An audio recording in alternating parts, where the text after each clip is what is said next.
So hopefully, most of you in the room are familiar with this topic that I'm going to talk about, which is Facebook Live. Can I see a show of hands of how many of you who have actually tried Facebook Live before? Oh my gosh, I might have needed to go with the advanced deck.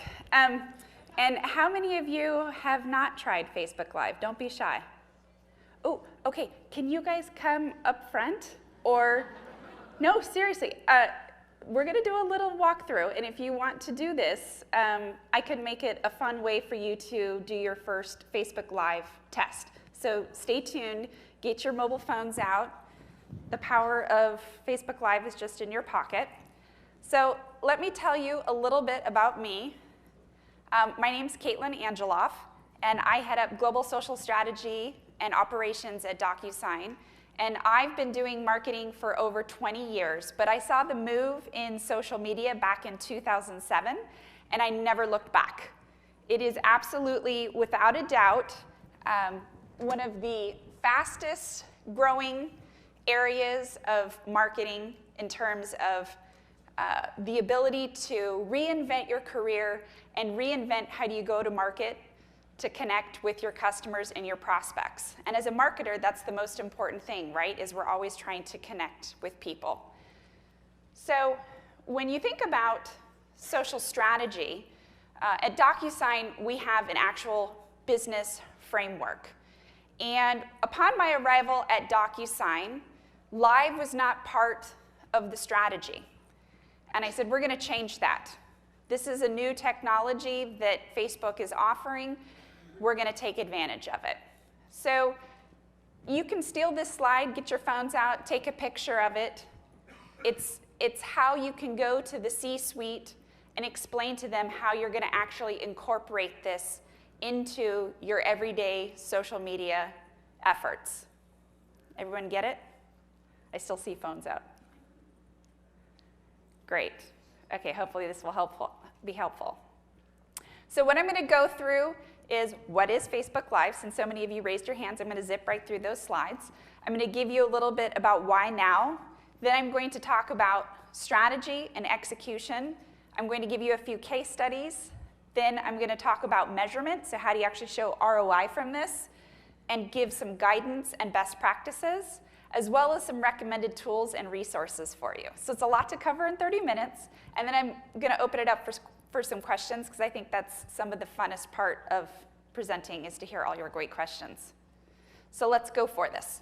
All right, so recently Facebook just changed their mission. Their new mission is to give people the power to build community and bring the world closer together.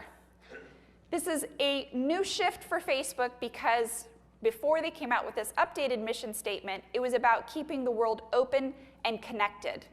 They know right now more than ever, the most powerful thing is community. It's what we're doing right here in this room. This is our digital community. And when you think about this world that we're living in and how fragmented it's becoming, the snap is reoccurring where you can't market to the masses. You can't talk to the masses. You need to be very specific. You need to have the right message to the right audience at the right time on the right channel with the right content. And Facebook Live is giving you the ability to tap into key moments in time for you to talk to the people who care about you most. Whether you are Kyle, who I met out in the lobby, who is part of a real estate brokerage, or if you're DocuSign and you're a huge brand. No matter what your business is, this is something that you can utilize. And if you are your own business, then you should have a Facebook business page and start using it separate from your personal Facebook page. But come talk to me about that later on. So what is Facebook Live? How many of you know that there's actually two versions of it? Okay, so one is the power of what's in our pockets, right? Sorry, this light is really bright. And the other one is Facebook's API. So when you think about production and the value and what you need to invest to have a broadcast that is a robust, like speaker stage, what you're seeing right here, the API Live can tap right into whatever you're doing for Video Village. But most people like my company, don't have a huge investment in a content studio with lighting and huge cameras, so the API Live doesn't really work for you. But it does at large conferences, and I'll talk a little bit about a case study that we did at DocuSign for Momentum. For the most part, you're going to be using the power of what's in your pocket or a piece of equipment that I'll share later, which is a Mevo. And when I was at Facebook annual conference F8, Daniel Danker was talking about the democratization of media. So you can't wait around for people to say, well, this is a fad, this is going to move on. Actually, you can see behind me the democratization of media and over time how things have evolved. Online video is here to stay. By 2020, the prediction is that 90% of all content will be video. Just think about that. How many of you, raise your hand, how many of you are prepared in the next 3 years to make a full-blown shift to like that much video content? Raise your hand. Okay, yeah, I can't raise my hand. We have a lot of work to do to get ready to just be doing video content going forward, whether that's pre-recorded or live. That's where we're going. People want transparency. They want 2 to 3 minutes, nothing more. We're in the attention economy. It's happening. You're already seeing it with the big media, so we might as well embrace it rather than fight it. But Facebook is saying to us that they're putting our Facebook Live and Facebook Video at the center of everything they do. So I wanted to give you some stats because maybe this will help you when you're going and talking with management about why you need to invest in it. 50% of all mobile data traffic is coming from streaming video right now. 50%. So when someone says, I want social media to be driving website clicks, great. Half of that content at least has to be streaming video. 40% of total video watch time on Facebook comes from shares. So when you think about your target audience, that word of mouth factor, that holy grail, the share, it has to be something that they're interested in, and it's worthy of them sharing that content because they're putting their stamp on it by sharing it. 1 in 5 videos on Facebook is a Facebook Live broadcast, 1 in 5, and that's just going to grow.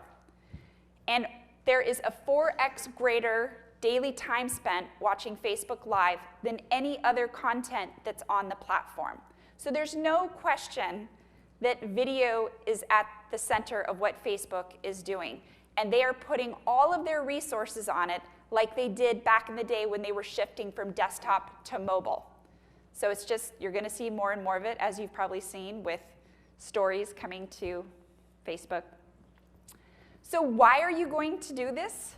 There's lots of reasons on the left-hand side that you can read, but at the end of the day, it's about humanizing your brand. Do they want to see a picture of your product, or do they want to see a person who potentially made the product? Nike. Maybe we get the designer who actually, designed those new LeBron James shoes. This is what you want to do. You want to humanize the brand. They want to talk with you. They don't want to just watch.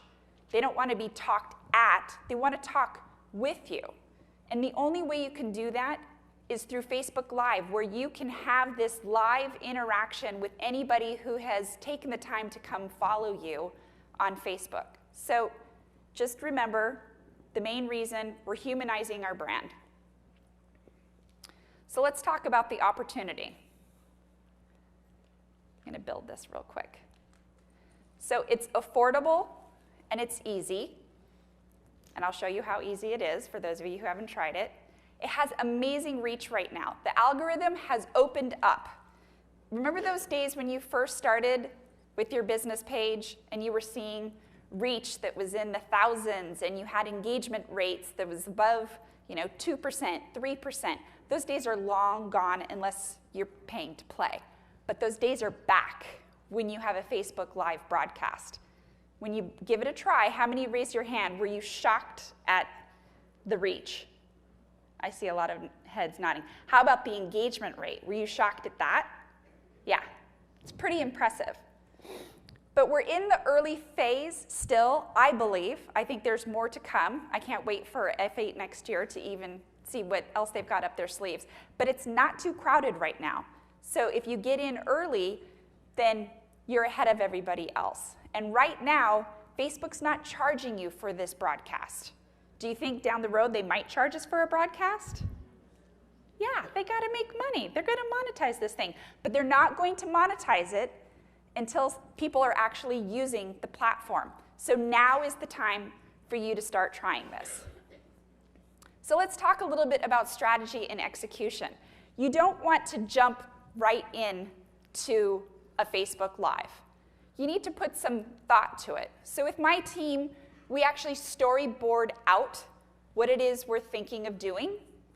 It has a purpose, it has a meaning, it has value. We then think about the talent we want to cast for that broadcast. Then we use all of our social media channels to promote the upcoming broadcast, and after the broadcast occurs, we will share that content, not in its entirety, just little teasers and snippets for you to come back. So there's a before, during, and after component. And then ultimately, we're measuring this, because we're trying to learn. If you aren't measuring, how can you possibly know whether you're hitting the mark or you're not hitting the mark? And because everybody is experimenting, this is testing and learning, and measuring is going to help you know, did that broadcast work better than this one? I don't know. The more you have, the more data you have to work with and look at and go back and revise your strategy starting at the storyboard level. So here's an example of Laurel Sue, who's my social media manager at DocuSign. She's amazing. She used to work at Snapchat. And we were whiteboarding out what that storyboard looks like for momentum. And then we thought about who's the real star of the show here? Is it anybody at DocuSign? Not for our DocuSign for Developers Facebook page. It wasn't anyone at DocuSign. It was the outfit that we were benefiting with our hackathon, which was TechBridge Girls. And Nicole Puri, their CEO, is an amazing woman. She was the real star of the show. She was the one that we wanted to make this broadcast be about. So think about those thought leaders and don't think selfishly. Think about who is it that you're trying to reach and who do they care about? Then ask yourself, can I cross-promote this on their channels, not just my channels? Do they have a good follower base? Are they interesting? Are they a persona that maps to our brand ethos? And then who's going to be on camera with this person? You need to have somebody who is engaging, interesting. I'm actually an introvert at heart. I just have learned over the years to become somewhat extroverted, but I still get nervous when I go on camera. You need to find that person in your company or hire someone who's so comfortable going on camera that, can they riff when somebody goes off script? Are they able to compensate for some kind of technical difficulty that you're going to encounter? Because you will encounter it. I have numerous battle scars as a result of things not going the way you planned them. And then can that MC also help tease out your video? So think about maybe if you don't have that person in your company and if you're going to go hire that person, maybe it's an influencer who is relevant to the audience that follows you on Facebook. So then these are just some examples. Hopefully you can see how we're using our other channels to promote. And it's not just static. We have video too, right? So we play back and forth with the actual format type. So here's some live case studies that I thought you might like to see. So recently, we were at Dreamforce. How many of you have been to Dreamforce before? Okay. It's a big show. There's over 100,000 people that come to that event. And Salesforce has an amazing lineup itself. But we at DocuSign, we are the largest provider of e-signature services on the Salesforce App Exchange. Salesforce is focused on selling. It's the whole sales professional space. So when we mapped out our strategy, we reached out to top social selling thought leaders.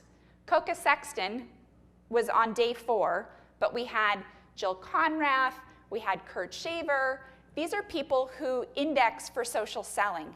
And we weren't talking about DocuSign as a service. We were talking to the sales professionals who were at Dreamforce and trying to appeal to them and add value to what they do.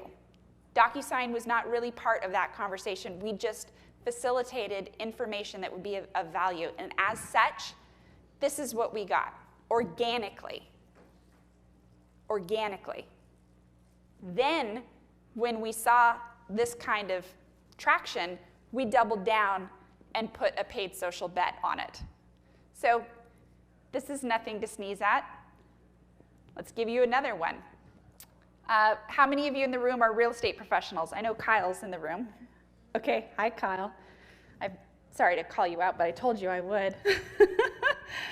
So this is Madison Hildebrand, and he was at NAR Annual with us this year.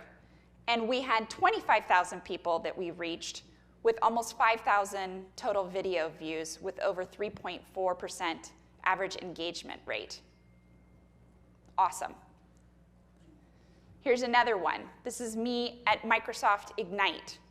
Betsy Grider is in charge of technology for NASCAR, and we were trend jacking the whole Women in Tech talk track. Again, DocuSign doesn't have much to do with this here because we're trying to add value to the people who are at those conferences and insert ourselves naturally into the conversation should it come up.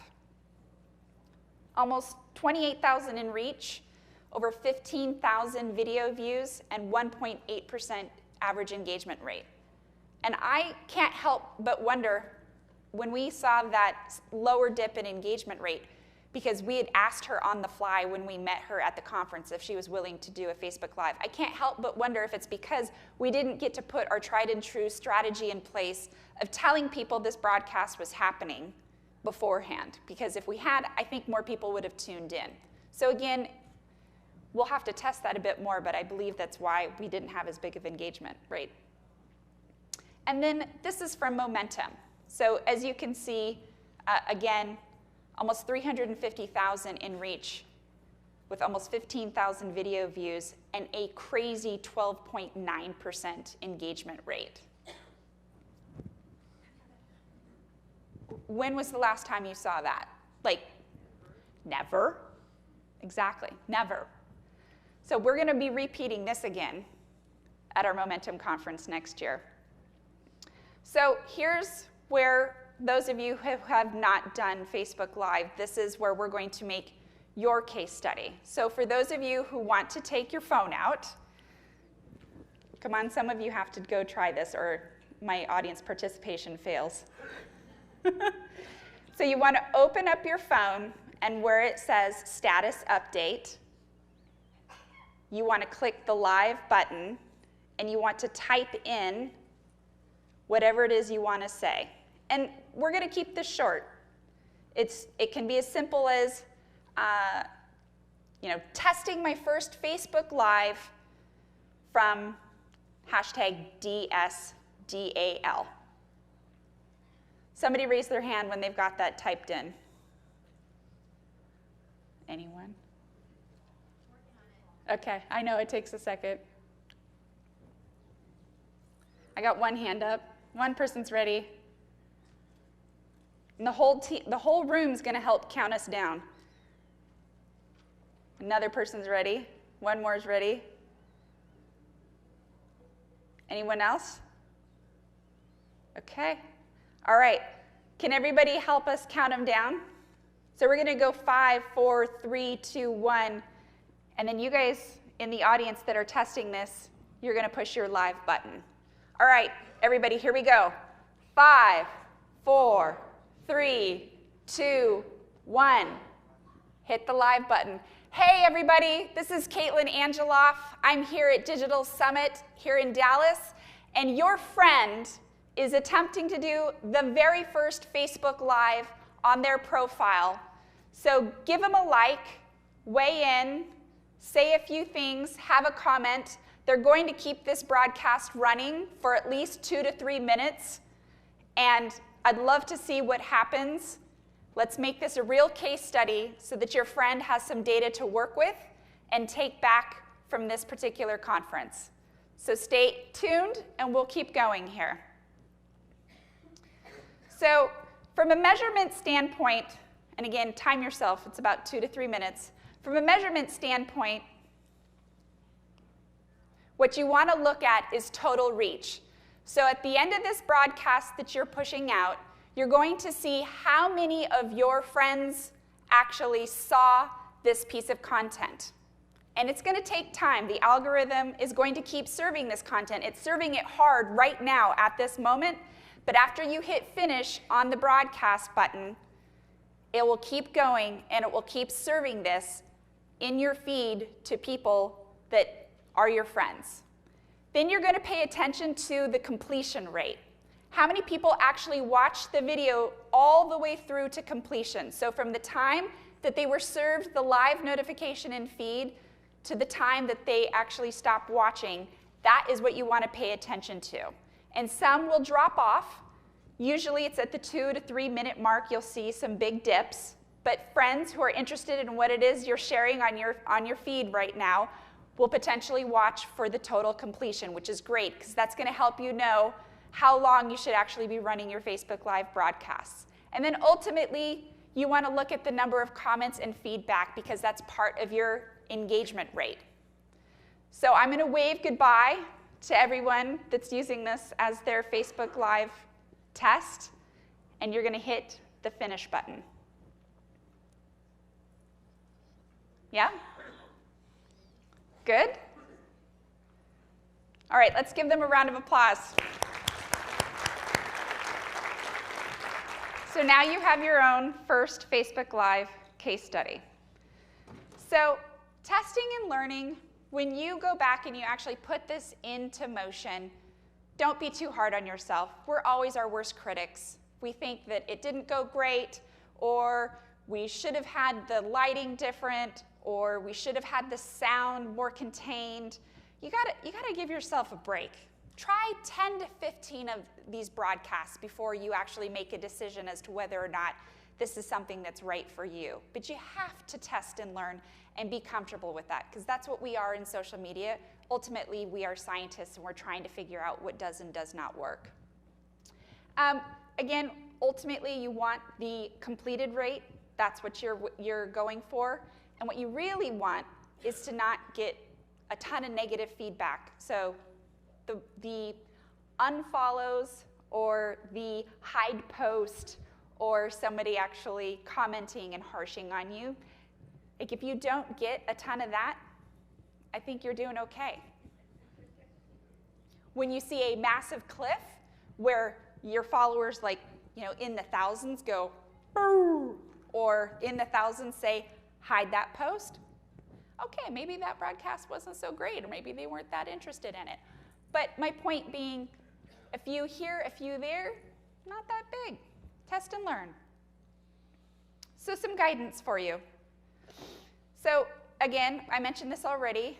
Tell the audience when you're going to be going live and what you're going to be talking about. You can use the Facebook event page to actually schedule your Facebook Live. And if you're using the API, you can actually use the reminder.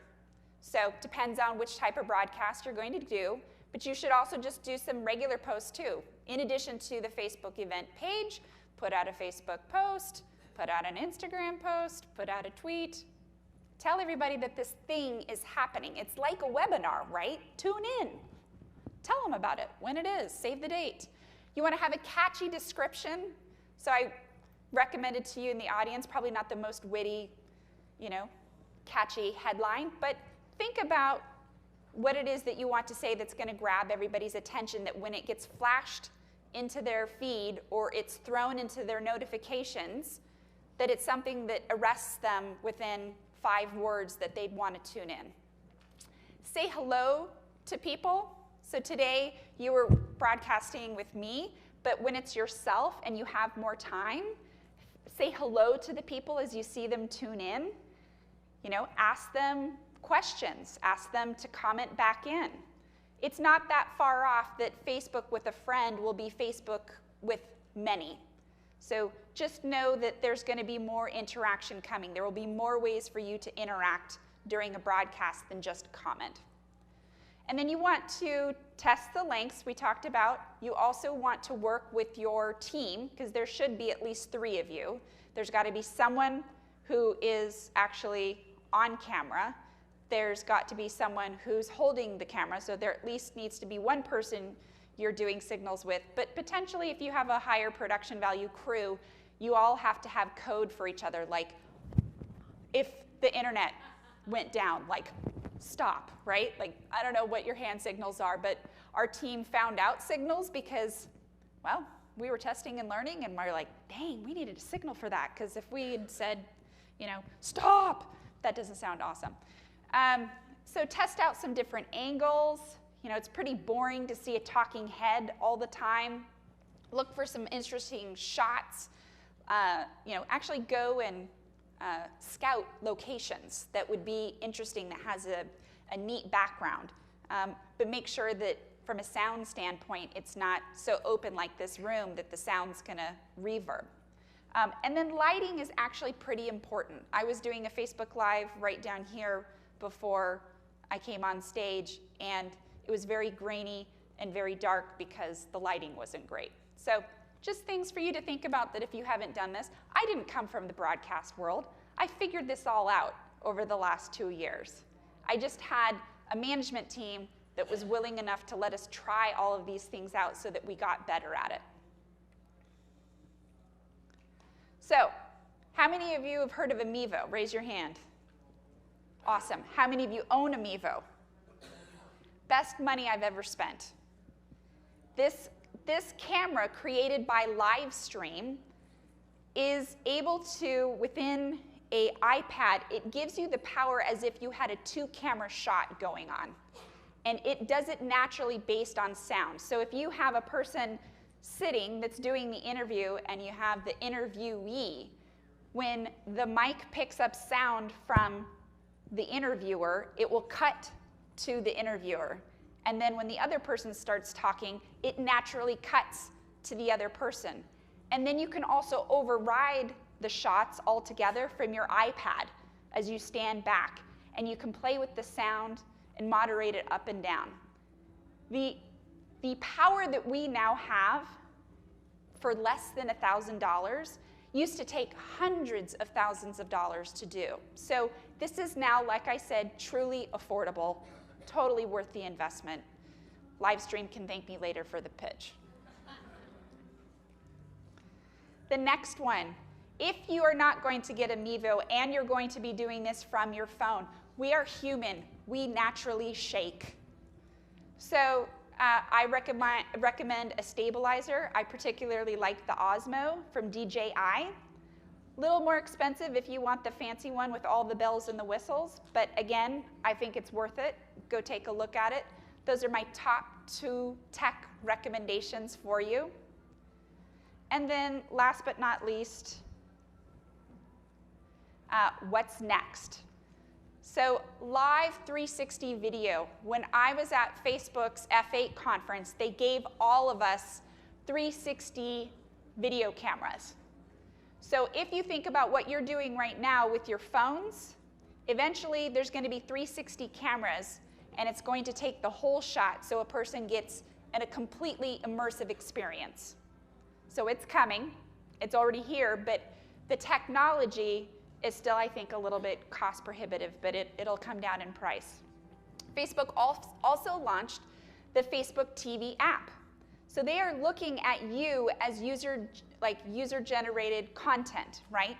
And if something gets enough pickup, my guess is they're going to pull it right over into the Facebook TV app, and then they're going to apply live ad breaks to it, and this is how Facebook begins to monetize and basically turn themselves into NBC, ABC, CBS, right? I'm not saying that the old media is going away. It's new media plus old media, and it depends on you the people who are consuming this content as to what's to real interest of them. And I'm not saying Facebook Live is the end-all be-all. There's Instagram Live, there's YouTube Live, there's Periscope. So I'm just talking to you about Facebook Live because I think it's the most widely used platform. And I think if you're going to start anywhere, you should start there. But come talk to me later about the other ones, and I can give you some tips and tricks about what's coming there.